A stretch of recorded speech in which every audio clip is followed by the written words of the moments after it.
Hello and welcome back to Down to the Tyre. Now, I know I said this podcast was for motorsport that isn't F1. However, I really want to do some predictions, and with Formula 2 and Formula 3, the full grids haven't been announced yet, so I can't do that. But Formula 1, we have the full grid. So I will be doing my 2024 Formula 1 predictions that no one asked for. And I'm going to go through different categories. I'll outline them to you in a moment and then we'll get straight into it. Now, I'm not going to predict the full position of where each driver and which team are going to finish because that would take me a long time. I am going to predict my top three in both championships, my top three in the teams constructors championship, and then my top three in the drivers championship. Then I'm going to do my most improved drivers and my least improved drivers, and then my most improved teams and my least improved teams. So starting off with the constructors championship. Now, I think I'd be silly not to predict that Red Bull are going to win the championship. Now, I know I'm seeing this without having seen any testing.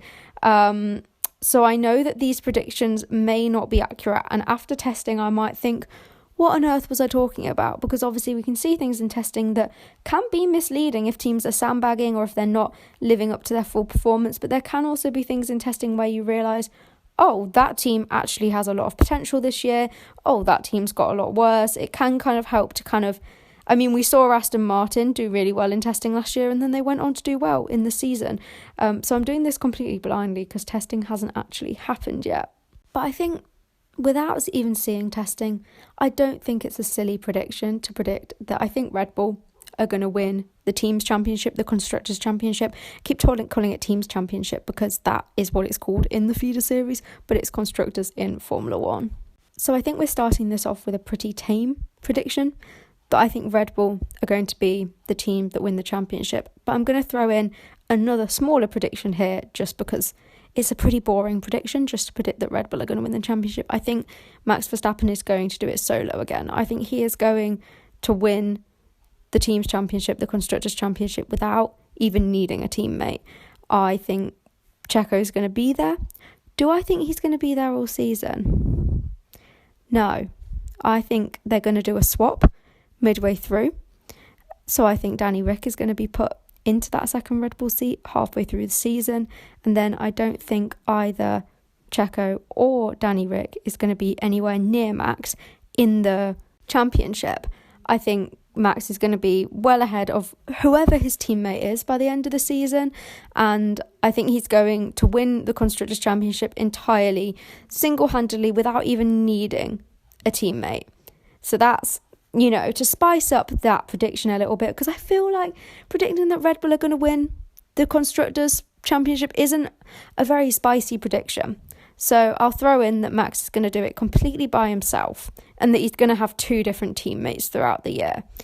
Now, who I think is going to be runner-up in the Constructors' Championship, I think that's going to be McLaren. Now, anyone who has seen their progress this year will think this is a pretty logical prediction.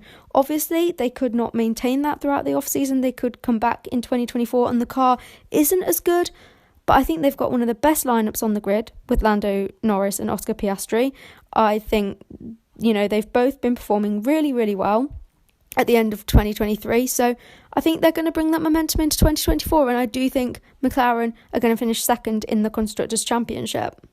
So third place in the Constructors' Championship. Now, I was toying between Ferrari and Mercedes here, but I think Mercedes are pretty fired up after the season they've had. It clearly hasn't been a great car for the past couple of years now, and I think they are absolutely going to go back to the factory over this winter break. They're going to completely, figure out what is going on with that car. I don't think they're going to completely restart.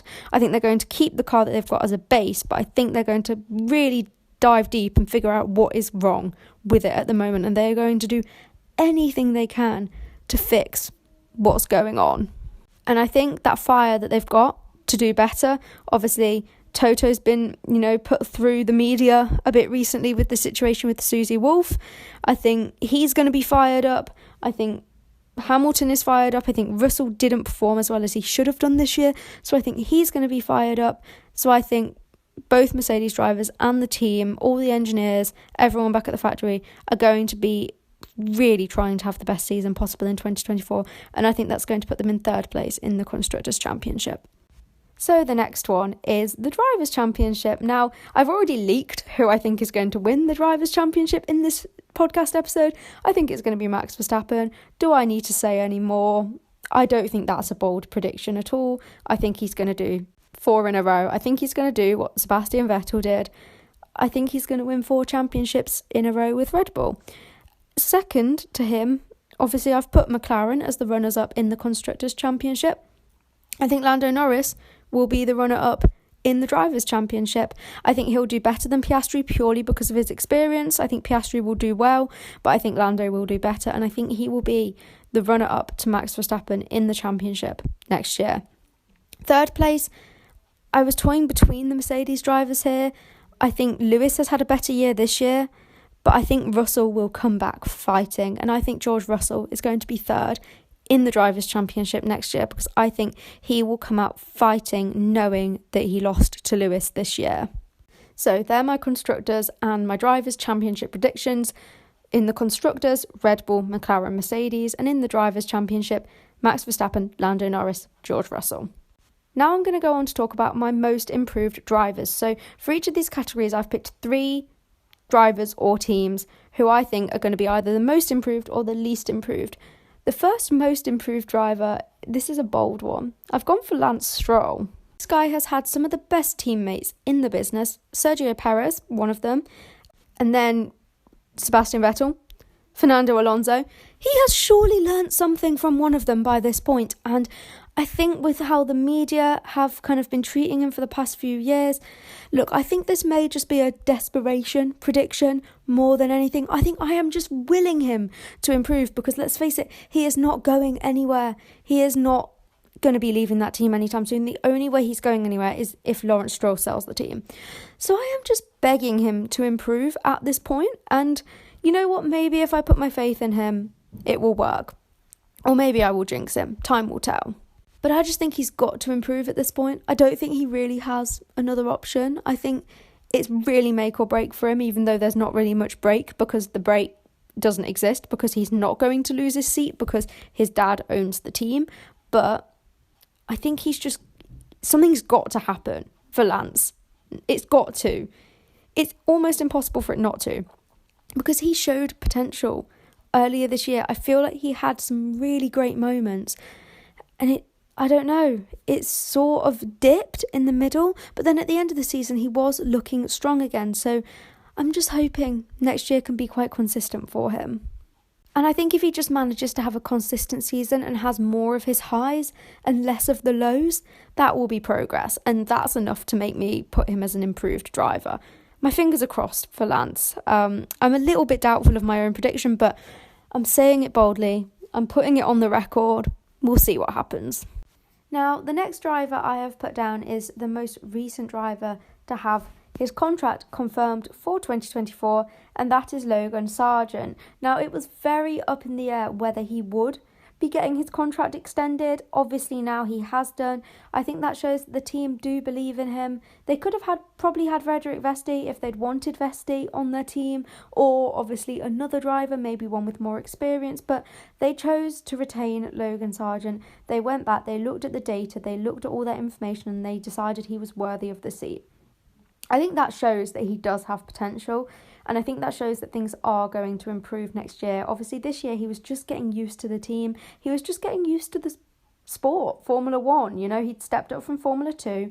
I think it was probably quite a big jump, like it is for a lot of drivers, even those who've done well in F2. It is a big jump to go up to F1. And I think with Logan Sargeant, I think he did take time to adapt, as many drivers do. But I do think next year he will do better. And I think he will not outperform Albon, but I think he'll be closer to Albon. Because I think the team must know that he's got the potential to perform better based on the fact that they've signed him for another year and based on the data that they have. So Logan Sargeant is my second most improved driver for 2024. My final most improved driver for 2024 is Pierre Gasly. Now, anyone who knows me will know that I was a Pierre Gasly mega fan in 2021. When he was getting all of those P5s, it was amazing. 2020, when he won in Monza, it was perfect. Honestly, one of my favourite motorsport moments of the past few years. But he hasn't been bad in 2023, but he has not had any of those highs that he had back then. I mean, in 2021, he was literally the driver who was behind the two top teams. It was always the Mercedes and the Red Bull, and then Pierre was just there. Do you know what I mean? It was insane. And I do just think that he has more to give, and I hope he's not peaked too early. Obviously, he was kept in AlphaTauri for 2022. He didn't do great there that year, but their car did also decline that year. Then he's moved to Alpine. Esteban Ocon as his teammate. Probably two of the closest teammates on the grid this year, I would say. But I think Pierre might do better than Ocon next year, just because I feel like Pierre has shown great potential in the past. And obviously so has Ocon. He's won a race as well, don't get me wrong. But maybe I'm just praying that Pierre goes back to his glory days of 2020 and 2021, where he was absolutely outperforming a pretty bad car.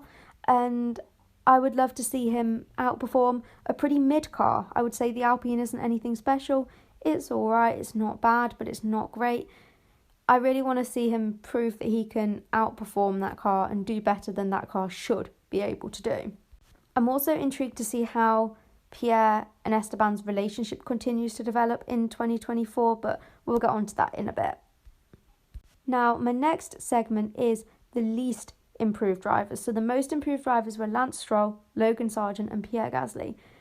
For my least improved drivers, I'm going to say Zhou Guanyu. Now, actually, you know what? I've actually got 4 drivers for this because I'm going to group together Zhou Guanyu and Valtteri Bottas as a pair, and I'm going to talk about them together because I just don't see either of them doing any better than they did this year. Alfa Romeo are gone.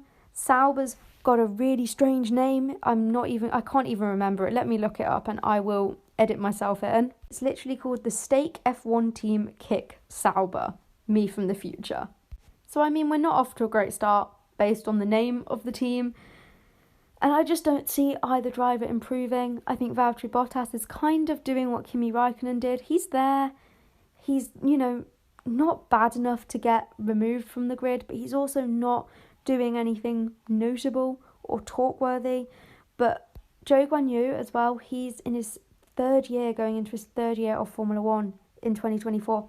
And I actually think he got worse in 2023, unfortunately. I think at the start it was looking like he got better, but ultimately I do think he got worse by the end of the year, which is a real shame.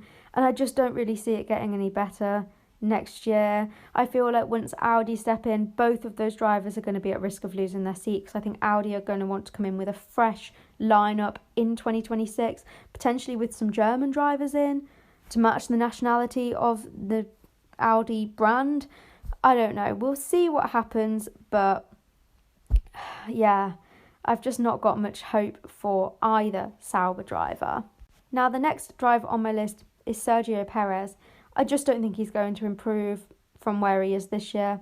I don't think it's going to get any better.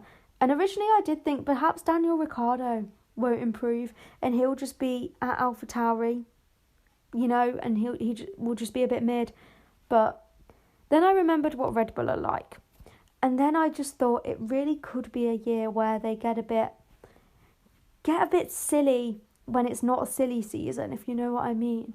I think Sergio Perez could lose his seat in the middle of the season. Now, am I just saying this to put a bold prediction out there? Yes, because it would be boring not to.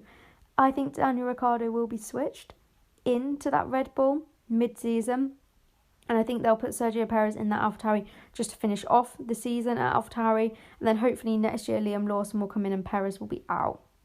We'll see if that happens. Again, maybe I'm just being a bit bolder than I should be, but I just think it's more exciting to listen to bold predictions. Saying that Max is going to win the championship and Checo is going to come second. it could happen, but I'd rather predict something a bit more interesting. So I think Sergio Perez is going to be the least improved driver, and I think he's going to lose his Red Bull seat in the summer break. And before I start to regret making such a bold prediction that probably won't come true, I'll move on, because my next least improved driver is also from the Red Bull universe, Yuki Tsunoda. I don't think Yuki Tsunoda is going to get any better in that AlphaTauri next year, unfortunately. I really just do think that car isn't going to be good. Again, I could be wrong, but I just don't think it's going to be a great car. I think Danny Rick's going to outperform in it. He's not been great in these few races that he's done this year, but he was drafted in very last minute, probably quite unprepared. I think he's going to come back after the winter break and he's going to do better in that car. I don't think Yuki's going to get worse, but I don't think Yuki can do much more with that car. I think he's done everything he can with it. So I don't think he's going to do badly, but I think he's going to stay pretty much the same. I don't think there's going to be any opportunities for him within Red Bull after this year. I think he's going to have to hope that, like Pierre Gasly, another team want to take him, another opportunity opens up for him, because I think after this year his road with the Red Bull junior team, with the Red Bull family, will be at an end, to be honest. So they're my 3 least improved drivers, but technically 4, because when I was talking about Sauber I spoke about both drivers, but that's Valtteri Bottas, Zhou Guanyu, Sergio Perez and Yuki Tsunoda.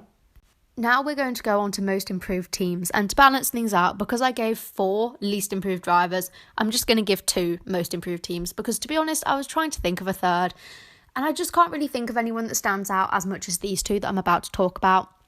The first one is Mercedes. I've already spoken about this when I mentioned that I thought they were going to come third in the Constructors' Championship. I just think they're going to be really fired up after this season. It's yet again not been a good year for them. The car hasn't been good. The drivers aren't happy. They're going to want to fix this over the winter break, and I think they will fix it. They've got some of the most talented engineers and mechanics and design masterminds within their team, apart from Adrian Newey. That's about all they haven't got. So I think they are going to come back fighting. They're going to really improve that car. They're going to get so much better. I think it's only going to be enough to manage third in the championship, because they are playing catch up still. But I do think things are going to get so much better for the Mercedes team. And my second most improved team is Williams. Now, this is partly because I've put Logan Sargeant as a most improved driver. I think Alex Albon is going to carry on doing his thing. He knows what he's doing and he's doing it well. I think Logan Sargeant is going to join him. Not quite at his level, but he's going to improve. So I think Logan Sargeant will be maybe scoring the odd point every now and then throughout the season. I think Albon will be scoring higher points, higher positions. Maybe if Logan can manage a couple of P9s, P10s, I think Alex can maybe manage a few P7s, P8s. And I think that's going to make them one of the most improved teams. They're on an upwards trajectory. They've got better this year. They've been getting better for a while now. Do I think they're going to be winning championships in the next few years? No. Do I think they're going to be winning races? Possibly. So I think they're going to be one of the most improved teams for 2024. So they're my 2 most improved teams, Williams and Mercedes.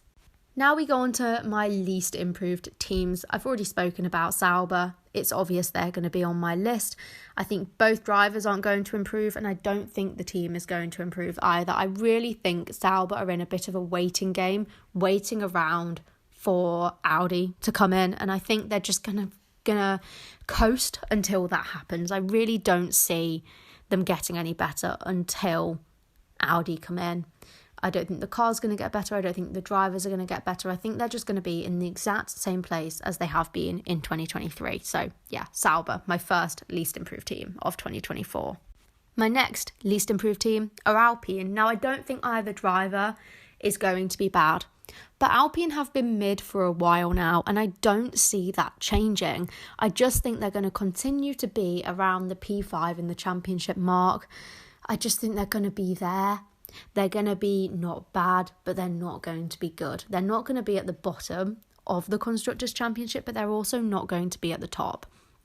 I just think, like previous years, they're just sort of there in the middle, not really doing anything that talk-worthy or that notable, or, yeah. So Alpine, one of my least improved teams. And my final least improved team is AlphaTauri. Now, again, I've said this before with Yuki Tsunoda, but I just don't see the team improving. Do I think Danny Rick's going to get good results? Yes.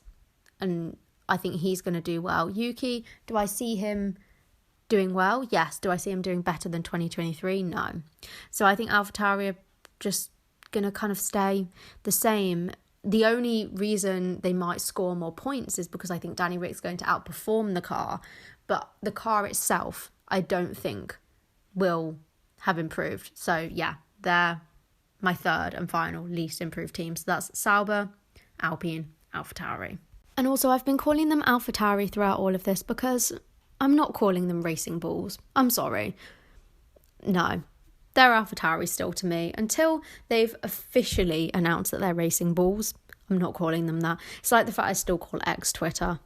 I just can't help it. It's still Twitter to me.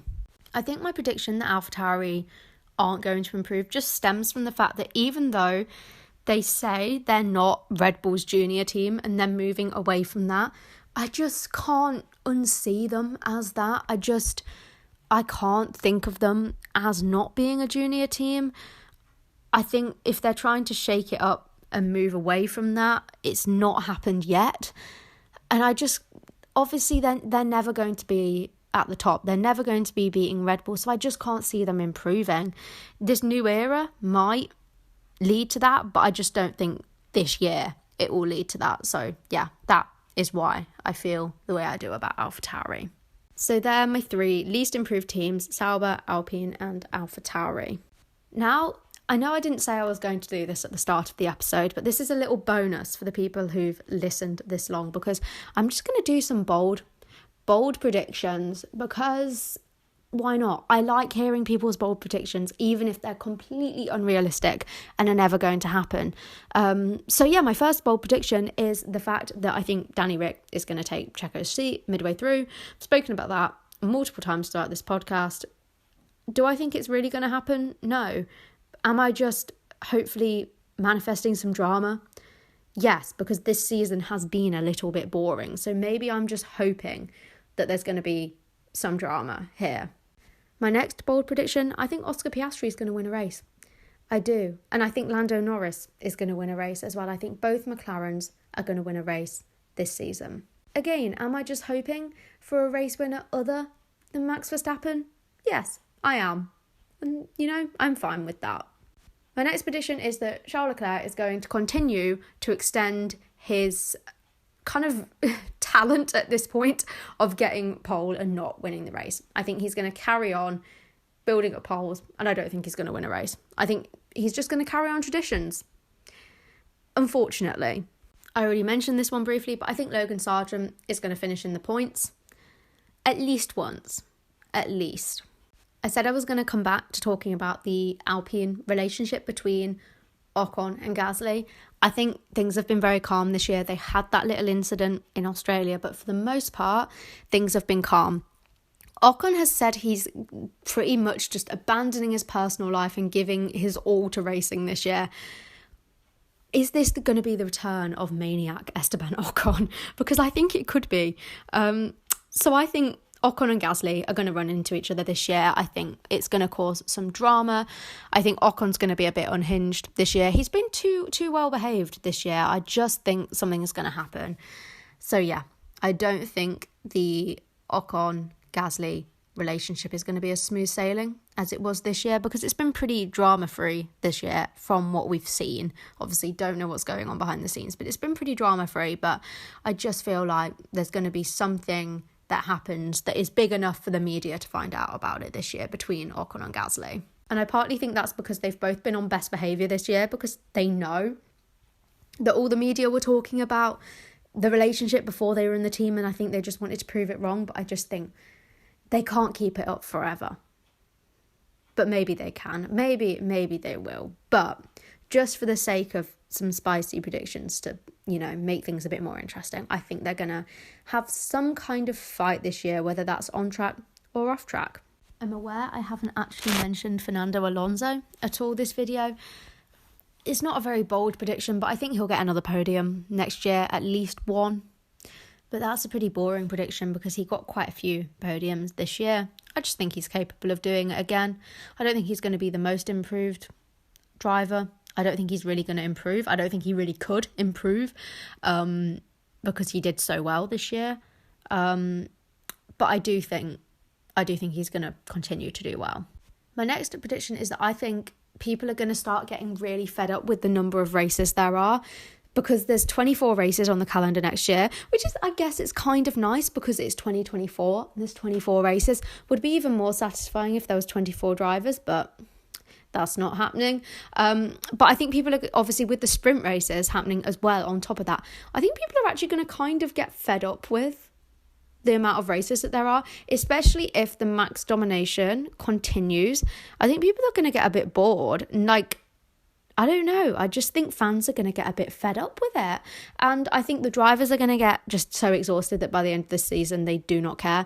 I think the teams are going to start getting a bit annoyed by it as well. And I think it's just too much. It's almost like, with Love Island, they tried to do, if you're not familiar with Love Island happens across the world, doesn't it? There's enough different regional Love Islands for people to know what Love Island is. I don't need to explain that. It's not just a UK thing. Okay, Love Island in the UK, they tried to do a winter series as well as a summer series, and that was when Love Island started to fall off because it was just too much. People didn't want to watch it that much, and then they got bored. I think F1 have done a Love Island. I think F1 have done a Love Island, and I think there's too much F1. I think people are going to get fed up with it, whether it's the people who are actually involved or the people who are spectating. And I think they're going to have to rethink it for 2025 because more races does not equal better. That's not how it works. I would rather have fewer races on genuinely brilliant tracks than have more races and some of them just be filler races. It's like an album as well. Some albums have 20 songs on, but half of them seem like they're just there to be there, not actually there because they really serve a purpose on the album. I think it's the same. Again, another analogy, but I just think 24 is too many. Even for a super fan, spending 24 weekends of the year out of 52 watching motorsport, I think even people who are massive fans are going to get fed up with that. I realised I haven't mentioned Haas this video.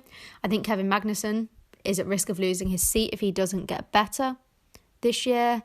I think Ollie Behrman is yapping at the heels of an F1 seat. I think Hulkenberg was better this year. I think if both Haas drivers don't perform well this year, they could be at risk of losing their seats. Will Haas want to take a chance on a rookie again? I'm not sure, but they can't keep experienced drivers if experienced drivers are not doing well. Obviously, they can't afford to have a rookie who's crashing all the time and who's costing them a lot of money, but there's also no point having experienced drivers if they aren't putting their experience to use. I think the only other driver I haven't mentioned so far is Carlos Sainz. I feel like I don't have that much to say about him. He had a good year this year. He ended up behind Charles somehow, even though he had a race win. But I think Carlos has had a solid year. I think Charles has had a solid year. My only prediction when it comes to them is that they're both going to be similar next year again, and they're both going to be very close to each other again. They'll probably be the closest teammate pairing again next year, I think. Apart from potentially Norris and Piastri. But I still think because Piastri has less experience, there will be a bigger gap between them than there will be between Sainz and Leclerc. Okay, I think I've actually mentioned every single driver now. I didn't want to leave anyone out, We're inclusive here. Everyone's welcome. So I wanted to give everyone a little shout out. But I think that's everything. Pretty much half an hour perfectly on that, which I'm quite impressed with. A great length for an episode, I would say. I hope you enjoyed. I'll be back soon. Probably not with more F1 content, I'll be honest. The predictions are the kind of only content I really find interesting to film when it's related to F1, to be honest. But I'll definitely be doing F2 predictions and F3 predictions like this as well. So stay tuned for those. Make sure you follow, subscribe on Spotify. I can't remember if it's called follow or subscribe. I should know this, but do whichever one it is. And I'll be back soon with a new episode. Probably not before Christmas now. So have a nice holiday period, whatever you celebrate. Have a nice new year, and I'll be back.